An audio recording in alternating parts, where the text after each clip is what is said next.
Two fatal shootings this month involving immigration and customs enforcement officers have reignited protests and renewed questions about tactics, training, and recruitment at the agency. Both incidents took place during traffic stops, one in Maine and the other in Texas.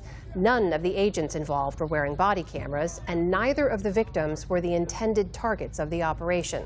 For more, we're joined now by John Sandweg. He's an attorney, and he served as acting director of ICE under President Barack Obama from 2013 to 2014. John, welcome back. Thanks for being with us.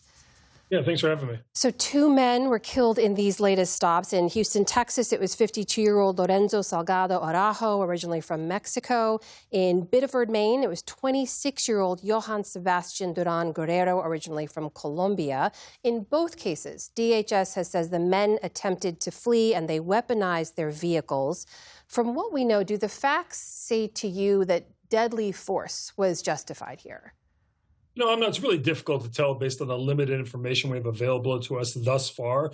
But I think if you take a step back and you look at this trend, right, where we have at least 17 shootings involving ICE agents, not including other DHS officers, 5 of which have been fatal, it's clear to me we have a problem. And I think it's pretty easy if you spent any time at ICE understanding the source of the problem, and that is how this administration is deploying these ICE agents and how we're using now vehicular stops as part of the tools that the ICE agents are using to effectuate these arrests. I'll just say quickly, historically, traffic stops have never been a major part of ICE's operations.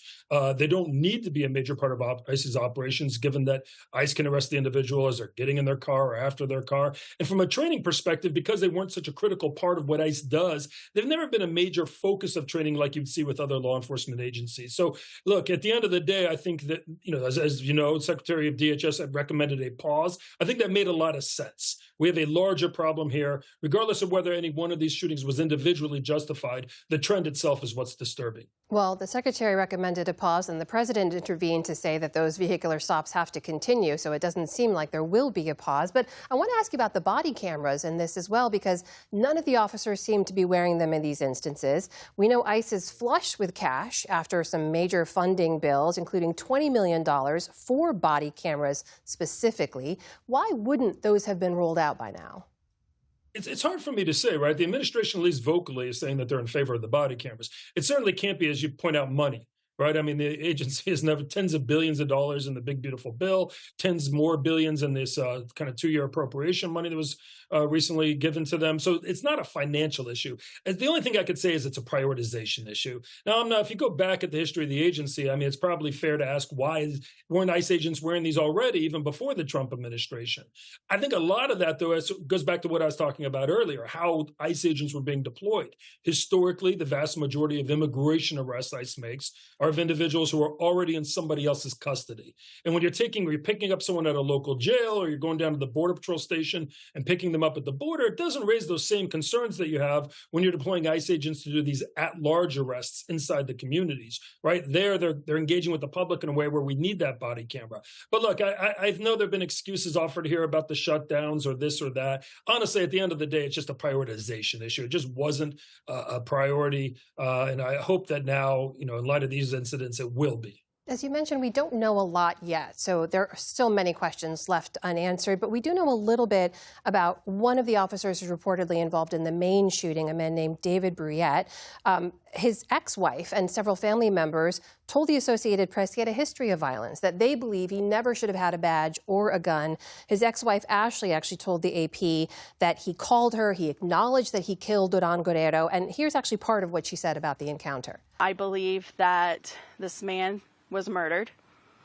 I believe that David's mental health played a part in what happened. I think what happened was he was standing there during that operation, had a PTSD moment, and hit fight or flight mode. And unfortunately, a man lost his life due to it.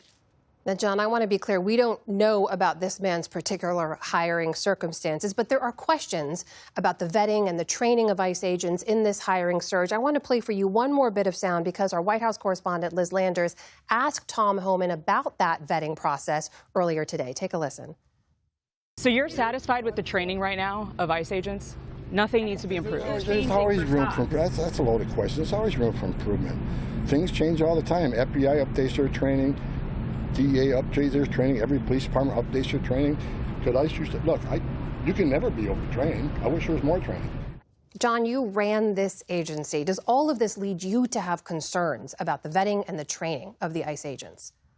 Oh, absolutely. I have real concerns here. This particular incident raises concerns about the vetting. As you indicated earlier, I don't know all the details of his background. And I'm not saying that there aren't circumstances by which someone like this could be hired, provided, their current state suggests they have the suitability to be a federal agent. But it's incredibly rare for someone with that kind of background to be hired as a federal agent. And it raises real questions that in this crazy push we're seeing to double the size of ICE, to recruit people, to cut short their training, get them deployed as quickly as possible, that we're dropping the ball in the vetting operation. And really what concerns me is if you look at what historically ICE only hires a couple of hundred agents a year. And so the vetting offices were built to handle that volume.